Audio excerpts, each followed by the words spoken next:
त्यसपछि बर्गर बनमा अनि त्यसपछि अलिकति ससहरू राखेँ अनि त्यसपछि त्यो माथि अघि स्लाइस गरेर काटेको प्याज टमाटर र काँक्राहरूलाई चाहिँ अलिकति सजाइदिएँ।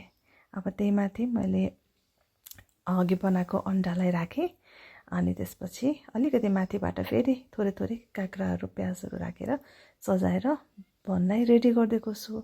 र यो एकदमै इजी वेमा एकदमै छिटो अनि हाम्रो बर्गर रेडी भएको छ।